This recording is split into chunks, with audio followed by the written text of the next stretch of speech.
之前视频里拼了暴雪嘉年华的积木大盒，就有人问有没有航母呢？这个系列很可惜没有下文啊。但我最近有收到黑马出品的航母模型，正好也有他家之前出的大盒以及2个小大盒，一口气开了吧。航母的盒子比大盒大很多，打开盒子有一张限量500的证书，里面东西很简单，就是支架和航母。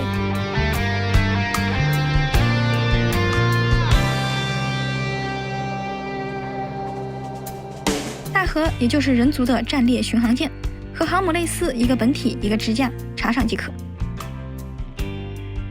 同样也有个限量500的证书。2只小盒开箱也都类似。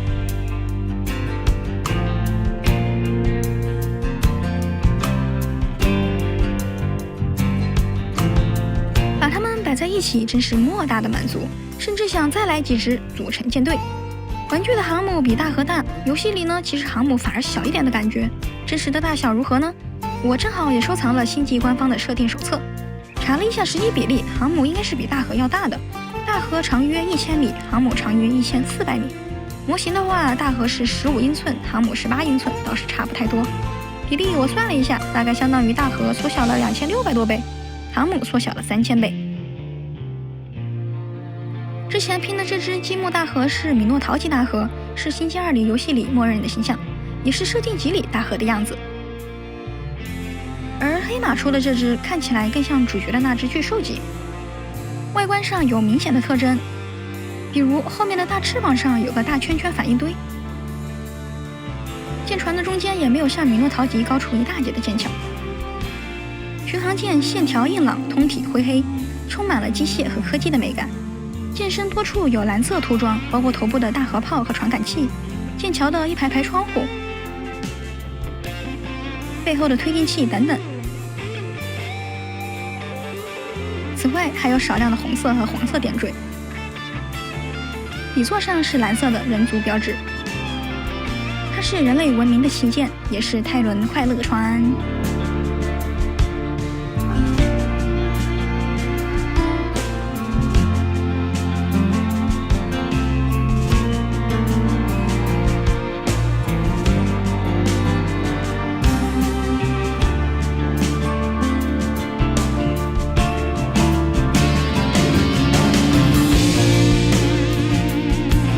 这小盒是6寸，大概就是手掌的大小。麻雀虽小，五脏俱全，该有的细节也都有。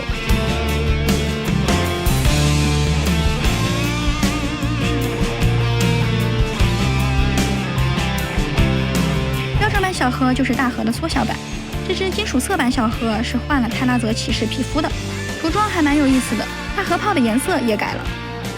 舰身不仅有金属光泽，还加了很多蓝色。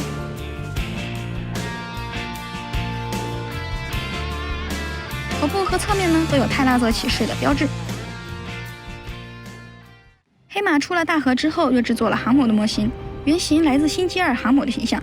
和硬朗暗沉的大盒不同，航母是流线型设计，中心镂空，全身金色又泛着蓝光。巨大的底座刻印着这个神秘又强大的种族的标志。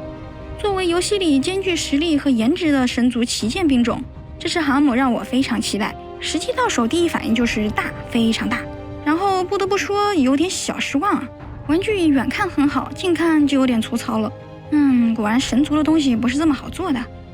根据设定，航母有重型装甲和等离子护盾，弧形的船体由高密度的合金打造，动力则是中央水晶矩阵。听着很玄乎，对不对？因为就是暴雪瞎编的。因为神族的技术已经超越了人类理解，这是什么结构，那又是做什么的？别问，问就是神族太厉害了。和大盒一样，航母也推出了小比例，分了标准版和特别版。特别版是黄金时代的皮肤，还没有发货，很期待到时候3只大盒和3只航母摆在一起。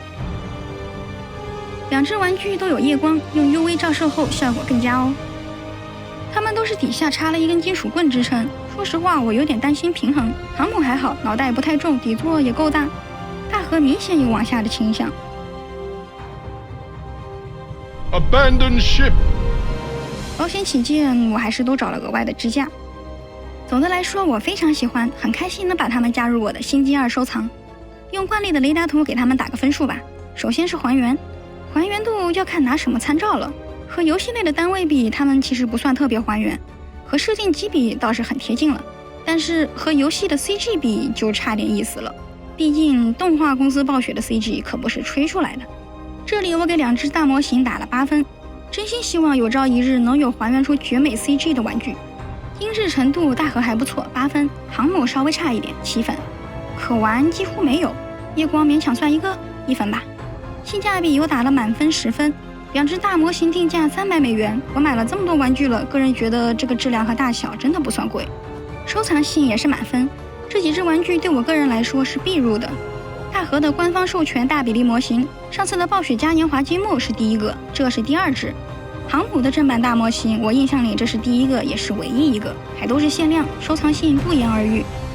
那么最后问题来了，人族和神族都有了，接下来会是虫族吗？如果出，你觉得会是哪个单位呢？好像都不太合适啊。不管怎么说，出了的话我一定会收的。以上是我的一点收藏，我是月生，喜欢就点赞关注一下吧。